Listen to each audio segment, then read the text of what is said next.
Hey there, my people. Just want to come to you with this video, quick thought here, that not everybody is a narcissist. Not everybody is a narcissist.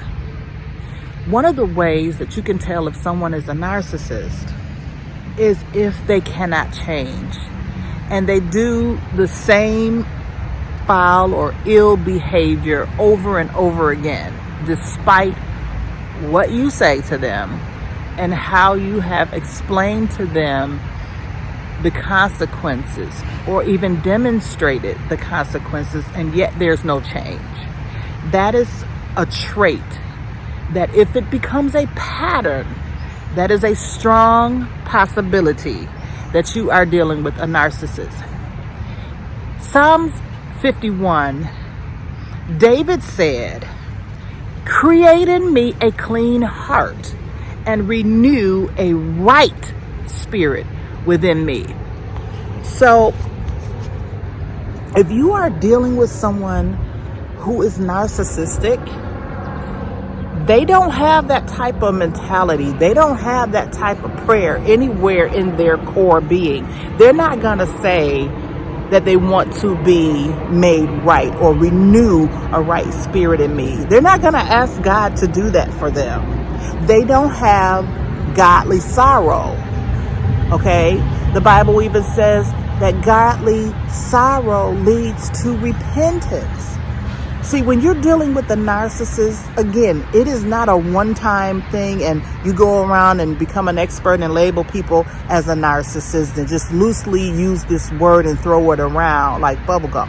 No. This is not something that is that simple, unfortunately. If you have dealt with a narcissist, you will know it in your health, in your mental health, in your peace. All of these things will be jeopardized. And there's no sorrow or repentance from that person. Okay? So if that sounds like you, there is a strong possibility that you have become exposed to a narcissistic individual or a person who has narcissistic personality disorder.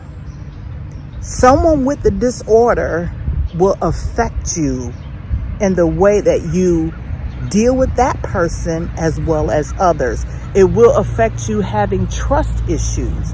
It will take a toll on you.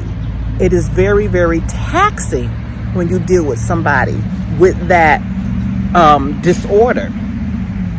And so somebody who has the disorder will say, "I'm sorry," and they'll act like they are really sorrowful, and you'll believe them, only for them to turn around and do it again.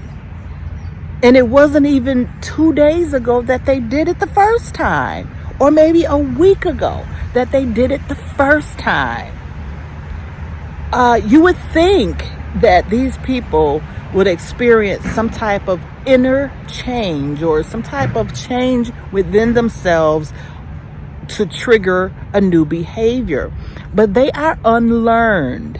They don't change. And thereby comes the actual disorder. That's what makes it a disorder, because they cannot change. When it becomes impossible for them to change, that's when you know that they have not just a trait, but a disorder.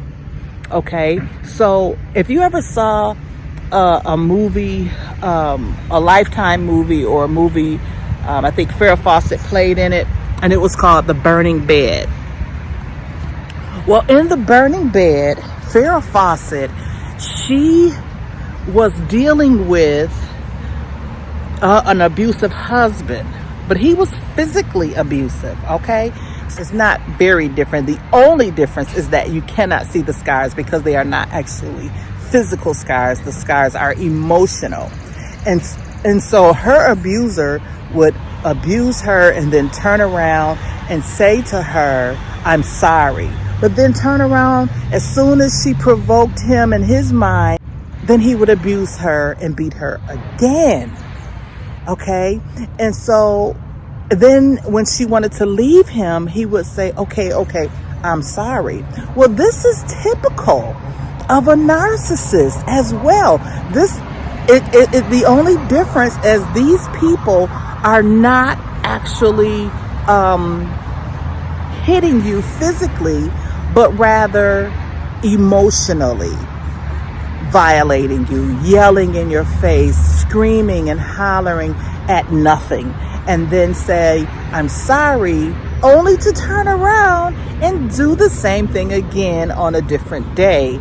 And you'll know when it's time to get out of this relationship, because those incidences, just like physical abuse, they become closer and closer and closer and closer together. This person will begin to have instances and episodes that become only days apart, whereas in the earlier phases when you first met them, it was maybe months apart. Okay, but as time goes by and their masks begin to slip, okay, you begin to see more of the true person.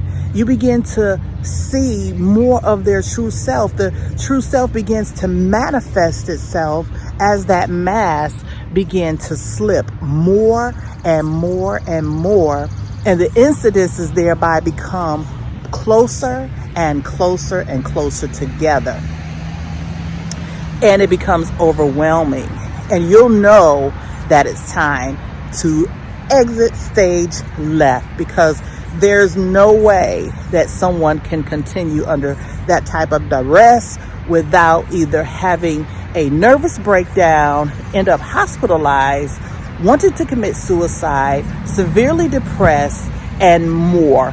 Okay, so these are the effects of when you are really dealing with someone who has the actual personality disorder, and you need to get far away from that person. Okay, so that is what I just wanted to shoot you a quick video and bring to your attention and let you know that this is not a game. This is not something that is just thrown around loosely. If you are dealing with somebody with the actual disorder, you will know, not because of how they are, but because of how you have been affected and your life has been impacted and changed because of your dealings with the narcissist. Until next time, Coach Gwen, your GPS, getting you positioned for success.